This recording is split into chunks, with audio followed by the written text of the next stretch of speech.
ಜೀವಕಳೆ ಯಾಕೆ ಬೇಕು ಅಂತ ಕೇಳಿದಾಗ, ವಿಗ್ರಹವನ್ನು ಸ್ಥಾಪನೆ ಮಾಡಿದಾಗ ವಿಗ್ರಹಕ್ಕೆ ನಮ್ಮಂತೆ ಮಾತನಾಡುವ ಶಕ್ತಿ ಇಲ್ಲ.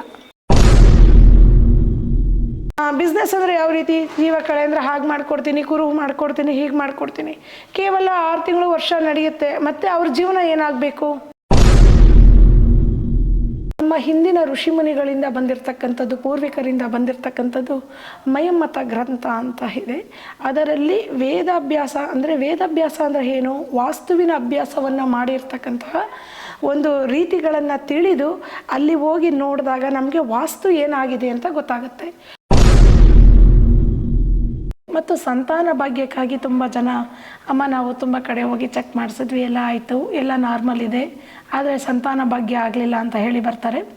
ಅಂಥವರಿಗೆ ಸಂತಾನ ಗೋಪಾಲಾಂತರವನ್ನು ಮಾಡಿ ವೇದ ಅಧ್ಯಯನ ಮಾಡಿರ್ತಕ್ಕಂತಹ ಗುರುಗಳಿಂದ ಹೋಮ ಹವನಗಳನ್ನು ಮಾಡಿಸಿ ಅಂತ್ರ ಮತ್ತು ಮಂತ್ರವನ್ನು ಕೊಡ್ತೇವೆ. ಇನ್ನು ಜೀವಕಳೆ ಬಗ್ಗೆ ಹೇಳೋದಾದ್ರೆ ಇಲ್ಲಿ ಸಾಕಷ್ಟು ಜನ ಭಕ್ತರಾಗಿರ್ಬೋದು ಅಥವಾ ದೇವಸ್ಥಾನಗಳನ್ನ ನಡೆಸೋವಂತರಾಗಿರ್ಬೋದು ಈ ಒಂದು ಕ್ಷೇತ್ರದಲ್ಲಿ ಬಂದು ಜೀವಕಳೆ ಕೊಡಿ ಅಂತ ನಿಮ್ಮ ಹತ್ರ ಕೇಳ್ಕೊಂಡು ಹೋಗಿರೋದುಂಟು ಅಂತ ಹೇಳ್ತಾ ಇದ್ರು. ಅದರ ಮಹಿಮೆ ಬಗ್ಗೆ ಹೇಳೋದಾದ್ರೆ ಈ ವಿಚಾರದಲ್ಲಿ ಎಲ್ಲ ವೀಕ್ಷಕರಿಗೂ ನಮಸ್ತೆ ಅಂತ ಹೇಳ್ತೇನೆ. ಜೀವಕಳೆ ಅನ್ನುವಂಥದ್ದು ದೇವರಿಗೆ ಬೇಕಾಗಿಲ್ಲ, ದೇವರವೇ ಒಂದು ಶಕ್ತಿ. ಆದರೆ ಜೀವಕಳೆ ಯಾಕೆ ಬೇಕು ಅಂತ ಕೇಳಿದಾಗ, ವಿಗ್ರಹವನ್ನು ಸ್ಥಾಪನೆ ಮಾಡಿದಾಗ ವಿಗ್ರಹಕ್ಕೆ ನಮ್ಮಂತೆ ಮಾತನಾಡುವ ಶಕ್ತಿ ಇಲ್ಲ. ಆ ಶಕ್ತಿ ಹೇಗೆ ಬರಬೇಕು ಅಂದರೆ ಬೀಜಾಕ್ಷರಿಗಳಿಂದ ಬರಬೇಕು. ಆ ಒಂದು ಬೀಜಾಕ್ಷರಿಯ ಮಂತ್ರಗಳನ್ನು 108 ಚಕ್ರಗಳನ್ನು ಸ್ಥಾಪನೆ ಮಾಡಿ ಮತ್ತು ದೇವಿಗೆ ಬೇಕಾಗಿರ್ತಕ್ಕಂತಹ ಮಂಗಳ ದ್ರವ್ಯಾದಿಗಳನ್ನು ಬಳಸಿ ಜೀವಕಳೆಯನ್ನು ಕೊಟ್ಟಾಗ ಅವರ ವಂಶ ಪಾರಂಪರಿಕವಾಗಿ ತಾಯಿ ಅವರನ್ನು ರಕ್ಷಣೆ ಮಾಡ್ಕೊಂಡು ಹೋಗ್ತಾರೆ. ಜೀವಕಳೆಯ ಬಗ್ಗೆ ಹೆಚ್ಚು ರಹಸ್ಯವನ್ನು ನಾವು ತಿಳಿಸೋವಂಥದ್ದೇನೂ ಇಲ್ಲ, ಯಾಕಂದರೆ ತಿಳಿಸಲೂಬಾರ್ದು ಸಹಿತ. ಇಂದಿನ ವಿಚಾರವನ್ನು ಕೇಳುವಂಥದ್ದಾದರೆ ಎಷ್ಟೋ ಜನ ಇದನ್ನು ಒಂಥರ ವ್ಯಾವಹಾರಿಕ ಜೀವನದಲ್ಲಿ ತೊಡಗಿಸ್ಕೊಬಿಟ್ಟಿದ್ದಾರೆ, ಬಿಸ್ನೆಸ್ ಮಾಡ್ಕೊಬಿಟ್ಟಿದ್ದಾರೆ. ಬಿಸ್ನೆಸ್ ಅಂದರೆ ಯಾವ ರೀತಿ? ಜೀವಕಳೆ ಅಂದರೆ ಹಾಗೆ ಮಾಡಿಕೊಡ್ತೀನಿ, ಕುರುಹು ಮಾಡಿಕೊಡ್ತೀನಿ, ಹೀಗೆ ಮಾಡಿಕೊಡ್ತೀನಿ. ಕೇವಲ 6 ತಿಂಗಳು ವರ್ಷ ನಡೆಯುತ್ತೆ, ಮತ್ತು ಅವ್ರ ಜೀವನ ಏನಾಗಬೇಕು ಅಲ್ವಾ? ದೇವರಿಗೆ ಜೀವಕಳೆ ನಮ್ಮ ವಂಶವನ್ನು ರಕ್ಷಿಸೋ ತಾಯಿ, ನಮ್ಮನ್ನು ಕಾಪಾಡು, ಭಕ್ತರನ್ನು ಕಾಪಾಡು ಅಂತ ಹೇಳಿ ಜೀವಕಳೆ ಕೊಡುವಂಥದ್ದು. ಜೀವಕಳೆ ನಾನು ಒಬ್ಬಳಿಂದ ಕೊಡಲಿಕ್ಕೆ ಸಾಧ್ಯ ಇಲ್ಲ. ನನ್ನ ಒಂದು ಚಕ್ರ ಸ್ಥಾಪನೆ ಏನಿದೆ, ಒಂದು ಶಕ್ತಿ ಸ್ಥಾಪನೆ ಏನಿದೆ, ಅದನ್ನು ನಾನು ಮಾಡಬಲ್ಲೆ. ವೇದ ಅಭ್ಯಾಸವನ್ನು ಮಾಡಿರ್ತಕ್ಕಂತಹ ಗುರುಗಳ ಮುಖೇಣವಾಗಿ ಹೋಮ ಹವನಗಳನ್ನು ಮಾಡಿ ದೇವತೆಗೆ ಜೀವಕಳೆ ಜೀವಶಕ್ತಿಯನ್ನು ಕೊಡುವಂಥದ್ದು ಇದು ತುಂಬ ವಿಶೇಷವಾಗಿ ಇಲ್ಲಿ ನಡೆಯುತ್ತೆ. ದೇವರಿಗೆ ಒಂದು ಸಲ ಜೀವಕಳೆ ಕೊಟ್ಟಾಗ ಅದು ಪ್ರತಿ ವರ್ಷವೂ ಅವರಿಗೆ ಯಶಸ್ಸನ್ನು ಕೊಡ್ತಾ ಬರುತ್ತೆ. ಆದ್ದರಿಂದ ಇಲ್ಲಿ ಅದು ತುಂಬ ವಿಶೇಷವಾಗಿ ನಡ್ಕೊಂಡು ಬಂದಿದೆ. ಅಮ್ಮ, ಈಗ ಯಾರೇ ಆಗ್ಬಿಟ್ಟು ಫೋನ್ ಮಾಡಿದಾಗ ಜೀವಕಳೆ ಕೊಡ್ತೀರಾ ನೀವು ಅಂತ ಕಾಲ್ ಮಾಡ್ತಾರೆ, ಜಸ್ಟ್ ಒಂದು ಕಾಲ್ ಮಾಡಿದ ತಕ್ಷಣನೇ ನೀವು ಜೀವಕಳೆಯನ್ನು ಕೊಡೋದಕ್ಕೆ ಒಪ್ಕೋತೀರಾ? ಇಲ್ಲಮ್ಮ, ಖಂಡಿತವಾಗ್ಲೂ ಆ ರೀತಿ ಆಗೋದಿಲ್ಲ. ಒಂದು ದೇವಾಲಯಕ್ಕೆ ನಾವು ಹೋಗ್ಬೇಕು, ಆ ಸ್ಥಳಕ್ಕೆ ಹೋಗಬೇಕು. ಆ ಸ್ಥಳಕ್ಕೆ ಹೋದಾಗ ವಾಸ್ತುವನ್ನು ನೋಡಬೇಕು. ಅಂದರೆ ನಮ್ಮ ಹಿಂದಿನ ಋಷಿಮುನಿಗಳಿಂದ ಬಂದಿರತಕ್ಕಂಥದ್ದು, ಪೂರ್ವಿಕರಿಂದ ಬಂದಿರತಕ್ಕಂಥದ್ದು ಮಯಮ್ಮತ ಗ್ರಂಥ ಅಂತ ಇದೆ. ಅದರಲ್ಲಿ ವೇದಾಭ್ಯಾಸ ಅಂದರೆ ಏನು? ವಾಸ್ತುವಿನ ಅಭ್ಯಾಸವನ್ನು ಮಾಡಿರ್ತಕ್ಕಂತಹ ಒಂದು ರೀತಿಗಳನ್ನು ತಿಳಿದು ಅಲ್ಲಿ ಹೋಗಿ ನೋಡಿದಾಗ ನಮಗೆ ವಾಸ್ತು ಏನಾಗಿದೆ ಅಂತ ಗೊತ್ತಾಗುತ್ತೆ. ವಾಸ್ತುವನ್ನು ನೋಡಿದಾಗ ಇಲ್ಲಿ ದೇವತೆಗೆ ಯಾವ ಶಕ್ತಿ ಬೇಕು, ಯಾವ ಮೂಲೆಯಲ್ಲಿ ಏನಾಗಿದೆ, ಇದನ್ನು ನೋಡಿ ಆ ನಂತರದಲ್ಲಿ ನಾನು ದೇವತೆಗೆ ಜೀವಕಳೆಯನ್ನು ಕೊಡ್ತೇನೆ. ಕೆಲವೊಬ್ಬರು ಮನೆಗೂ ಸಹಿತ ಕರೀತಾರೆ, ಮನೆಯಲ್ಲೂ ಸಹಿತ ಅದನ್ನು ನೋಡಿ. ಈಗ ಕೆಲವರು ಮನೆಯಲ್ಲೇ ದೇವತೆಯನ್ನು ಇಟ್ಕೊಂಡು ಪೂಜೆ ಮಾಡ್ತಾರೆ. ಅಮ್ಮ ನಮ್ಮದು ಪಂಚಲೋಹದಿದೆ, ಬಂದು ಮಾಡಿಕೊಡ್ತೀರಾ ಅಂತ ಕೇಳ್ತಾರೆ. ಖಂಡಿತವಾಗ್ಲೂ ಮಾಡಿಕೊಡ್ತೀನಿ. ಮೊದಲು ಹೋಗಿ ಆ ವಾಸ್ತುಗೃಹವನ್ನು ನೋಡಿ ಅಲ್ಲಿ ಏನಾದರೂ ದೋಷವಿದೆಯಾ ಅದನ್ನೆಲ್ಲ ನೋಡಿ ಅದನ್ನು ಸಹಿತ ಗುರುಗಳ ಮುಖೇಣದಲ್ಲಿ ಹೋಮ ಹವನಗಳನ್ನು ಮಾಡಿ ಆ ನಂತರದಲ್ಲಿ ಚಕ್ರಸ್ಥಾಪನೆಯನ್ನು ಮಾಡ್ತದೆ. ಆದರೆ ದೇವಿ ಬಳಿಯಲ್ಲಿ ಎಲ್ಲರೂ ಸಮಸ್ಯೆಗಳಿಂದನೇ ಬರ್ತಕ್ಕಂಥದ್ದು. ಇಲ್ಲಿ ಯಾವುದೇ ಸಮಸ್ಯೆಗಳಿಗೂ ಬಂದ್ರೂ ಪರಿಹಾರ ಅನ್ನುವಂಥದ್ದು ಇದ್ದೇ ಇದೆ. ವಿಶೇಷವಾಗಿ ತಡೆವನ್ನು ಹೊಡಿತೇವೆ. ಮತ್ತು ಸಂತಾನ ಭಾಗ್ಯಕ್ಕಾಗಿ ತುಂಬ ಜನ, ಅಮ್ಮ ನಾವು ತುಂಬ ಕಡೆ ಹೋಗಿ ಚೆಕ್ ಮಾಡಿಸಿದ್ವಿ, ಎಲ್ಲ ಆಯಿತು, ಎಲ್ಲ ನಾರ್ಮಲ್ ಇದೆ, ಆದರೆ ಸಂತಾನ ಭಾಗ್ಯ ಆಗಲಿಲ್ಲ ಅಂತ ಹೇಳಿ ಬರ್ತಾರೆ.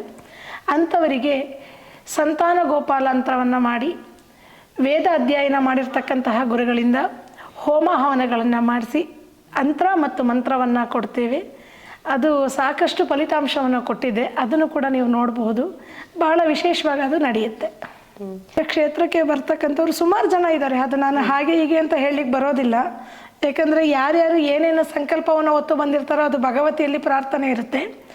ಕೇಳಿ ಬಂದಿರತಕ್ಕಂತಹ ಮಕ್ಕಳಿಗೆ ಅದು ನಾವು ಮಾಡಿಕೊಟ್ಟಿರ್ತಕ್ಕಂಥವ್ರಿಗೆ ಗೋಪಾಲ ಯಂತ್ರವನ್ನು ಮಾಡಿ ಮತ್ತು ಯಂತ್ರವನ್ನು ಮಾಡಿ ಹೋಮವನ್ನು ಮಾಡಿ ಕೊಟ್ಟಿರ್ತಕ್ಕಂಥವ್ರಿಗೆ ಬಹಳ ಫಲಿತಾಂಶವನ್ನು ನಾವು ಎದುರು ನೋಡ್ಬೋದು. ಅದನ್ನು ನಾನು ಮಾತಾಡಿಸ್ತೇನೆ ಕೂಡ ನಿಮಗೆ, ಬಹಳ ವಿಶೇಷವಾಗಿ ಅದು ಇಲ್ಲಿ ನಡೆಯುತ್ತೆ. ಈಗ ಮಕ್ಕಳಾಗದೇ ಇರೋರು ಸಾಕಷ್ಟು ಆಸ್ಪತ್ರೆಗಳಿಗೆ ಅವರು ಹೋಗಿರ್ತಾರೆ. ಹೌದು. ಆಸ್ಪತ್ರೆಗಳಲ್ಲಿ ಗುಣ ಆಗದೆ ಇರುವಂತದ್ದು ಅಥವಾ ಆಸ್ಪತ್ರೆಗಳಲ್ಲಿ ಸಕ್ಸಸ್ ಆಗದೆ ಇರುವಂತದ್ದು ದೇವಸ್ಥಾನಕ್ಕೆ ಬಂದಾಗ ಹೇಗೆ ಸಕ್ಸಸ್ ಆಗುತ್ತೆ? ಇದಕ್ಕೆ ಕಾರಣ ಏನು? ಆ ಸಕ್ಸಸ್ ಅಂತ ನೋಡಿದ್ರಮ್ಮ, ಕೆಲವೊಂದು ಕರ್ಮಫಲ ಅನ್ನುವಂಥದ್ದು ಯಾರನ್ನೂ ಬಿಡೋದಿಲ್ಲ ಅಂತ ನಾವು ಹೇಳ್ತೀವಿ. ಆ ಕರ್ಮಫಲಗಳಿಗೆ ಇಂಥದ್ದೇ ಕ್ಷೇತ್ರಗಳಲ್ಲಿ ಪರಿಹಾರ ಅಂತ ಇರುತ್ತೆ. ಕೆಲವರಿಗೆ ನೀವು ನೋಡಿರ್ಬೋದು, ಸುಮಾರು ಹಾಸ್ಪಿಟ್ಲ್ಗಳಿಗೆ ಹೋಗಿರ್ತಾರೆ, ಕುಕ್ಕೆ ಸುಬ್ರಹ್ಮಣ್ಯಗೆ ಹೋಗಿ ಬಂದಿದ ತಕ್ಷಣ ಪರಿಹಾರ ಆಗುವುದು ಉಂಟು. ಕೆಲವರಿಗೆ ತಿರುಪತಿ ಪಾದಯಾತ್ರೆ ಹೋಗಿ ಬಂದಿರೋವರಿಗೆ ಪರಿಹಾರ ಆಗಿರೋದುಂಟು. ಅದು ಏನು ಅಂತ ಹೇಳಿದ್ರೆ, ಕರ್ಮ ಫಲವನ್ನು ಕಳೆಯುವಂತಹ ದೈವ ಅದು ಎಲ್ಲಿಯಾದರೂ ಮಾಡಿಸ್ಬೋದು. ಅದನ್ನು ನೀವು ಇಲ್ಲೇ ಮಾಡಿಸಿ ಅಂತ ನಾವು ವಿಶೇಷವಾಗಿ ಏನು ತಿಳಿಸೋದಿಲ್ಲ. ಅಂದರೆ ಇಲ್ಲಿನ ವಿಶೇಷತೆ ಏನು ಅಂತ ಹೇಳಿದ್ರೆ, ಸಂತಾನ ಗೋಪಾಲ ಯಂತ್ರ ಮತ್ತು ವೇದಶಾಸ್ತ್ರಗಳ ಅಧ್ಯಯನ ಮಾಡಿರ್ತಕ್ಕಂತಹ ಗುರುಗಳಿಂದ ಹೋಮವನ್ನು ಮಾಡಿಸಿ ಅವರ ಒಂದು ಆಶೀರ್ವಾದವನ್ನು ಇಲ್ಲಿ ಕೊಡಿಸ್ತೇವೆ. ಅದು ಇಲ್ಲಿ ಬಹಳ ವಿಶೇಷ. ಯಂತ್ರವನ್ನು ಮಾತ್ರ ನಾನು ಮಾಡ್ತೇನೆ, ಇನ್ನು ಮಿಕ್ಕಿರ್ತಕ್ಕಂತಹ ಹೋಮ ಹವನಗಳನ್ನೆಲ್ಲ ವೇದ ಅಧ್ಯಯನ, ಯಾಕಂದರೆ ಅವರು ಸಾಕಷ್ಟು ವರ್ಷಗಳಿಂದ ಅಧ್ಯಯನ ಮಾಡಿ ಅದನ್ನೆಲ್ಲ ಮಾಡ್ಕೊಂಡಿರ್ತಾರೆ. ಶಾಸ್ತ್ರೋಕ್ತವಾಗಿ ಅವರ ಮುಖಾಂತರದಲ್ಲಿ ನಾವು ಅದನ್ನು ಮಾಡಿಸಿ ಯಂತ್ರ ಮತ್ತು ಮಂತ್ರವನ್ನು ಕೊಡ್ತೇವೆ. ಅದರ ಫಲಿತಾಂಶ ತುಂಬ ಚೆನ್ನಾಗಿದೆ. ತುಂಬ ಚೆನ್ನಾಗಿ ಕೂಡ ಜನಗಳು ಅದನ್ನು ಕೇಳ್ತಾ ಇದ್ದಾರೆ, ಮಾಡಿಸ್ತಾ ಇದ್ದೀವಿ. ಈಗ ಸಾಕಷ್ಟು ಜನ PCOD ಇರ್ಬೋದು, PCOC ಇರ್ಬೋದು, ಮತ್ತೆ ಗರ್ಭಕೋಶ ಸಮಸ್ಯೆಗಳಿಂದೆಲ್ಲ ಬಳಲ್ತಾ ಇರ್ತಾರೆ. ಅಂಥವ್ರಿಗೂ ಇಲ್ಲಿ ಏನು ಪರಿಹಾರ ಇದೆಯಾ? ಖಂಡಿತವಾಗ್ಲಮ್ಮ.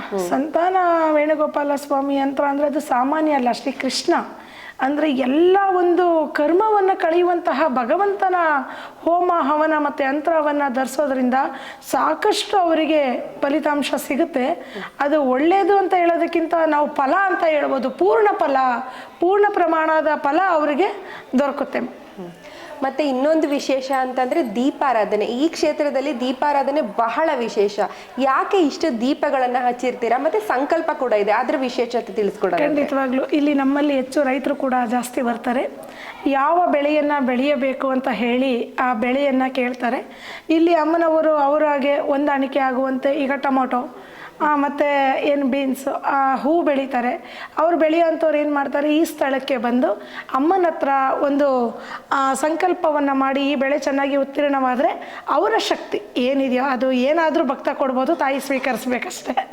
ಅದು ಅವ್ರಿಗೆ ಬಿಟ್ಟಿರ್ತಕ್ಕಂಥದ್ದು. ಆ ಸಂಕಲ್ಪವನ್ನು ಮಾಡಿ ಹೋಗ್ತಾರೆ. ಅದು ಅವರಿಗೆ ಯಥೇಚ್ಛವಾಗಿ ಫಲ ಕೊಟ್ಟಾಗ ಅವರು ಇಲ್ಲಿ ಶಕ್ತಿಪೀಠದಲ್ಲಿ ಬಂದು ಏನು ಸೇವೆ ಮಾಡಬೇಕೋ ಅದನ್ನು ಮಾಡ್ಕೊಂಡು ಹೋಗ್ತಾರೆ.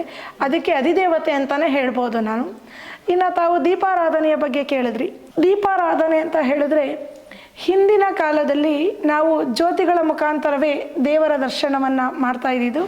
ಇವತ್ತಿನ ಕಾಲದಲ್ಲಿ ವಿಗ್ರಹಗಳು, ಮನೆಗೊಂದು ವಿಗ್ರಹ ಸೃಷ್ಟಿ ಮಾಡ್ಕೊಂಡಿದ್ದಾರೆ, ಅದ್ರ ಬಗ್ಗೆ ನಾನು ಮಾತಾಡೋದಿಲ್ಲ.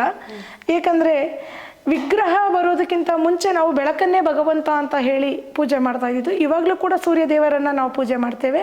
ಆ ಜ್ಯೋತಿಯಲ್ಲಿ ಭಗವಂತನ ದರ್ಶನವನ್ನು ಮಾಡಿದಾಗ ನಮ್ಮ ಕರ್ಮ ಫಲಗಳು ಎಷ್ಟೋ ಪ್ರಮಾಣವಾಗಿ ಕಮ್ಮಿ ಆಗುತ್ತೆ ಅನ್ನೋದಕ್ಕೋಸ್ಕರ ಜ್ಯೋತಿ ದರ್ಶನವನ್ನು ಮಾಡುವಂಥದ್ದು. ಈಗ ನೀವು ಎಲ್ಲಿ ಹೋದ್ರೂ ಸಹಿತ ದೇವಸ್ಥಾನಗಳಲ್ಲಿ ನೋಡ್ಬೋದು, ಕೆಲವೊಂದು ರಾಜ್ಯಗಳಲ್ಲಿ ಬರೀ ದೀಪಾರಾಧನೆಯೇ ಪ್ರಮುಖವಾಗಿ. ಆ ಜ್ಯೋತಿ ದರ್ಶನದಲ್ಲಿ ದೇವರನ್ನು ನೋಡುವುದರಿಂದ ನಮ್ಮ ಮನಸ್ಸಿಗೆ ಎಷ್ಟು ಸಮಾಧಾನ ಸಿಗುತ್ತೆ ಅಂತ ಹೇಳಿದ್ರೆ ಅದು ಹೇಳಲಿಕ್ಕೆ ಬರೋದಿಲ್ಲ. ಅದು ನಿಮ್ಮ ಅನುಭವಕ್ಕೆ ಬಂದಂತಹ ವಾಕ್ಯಗಳಾಗಿರುತ್ತೆ.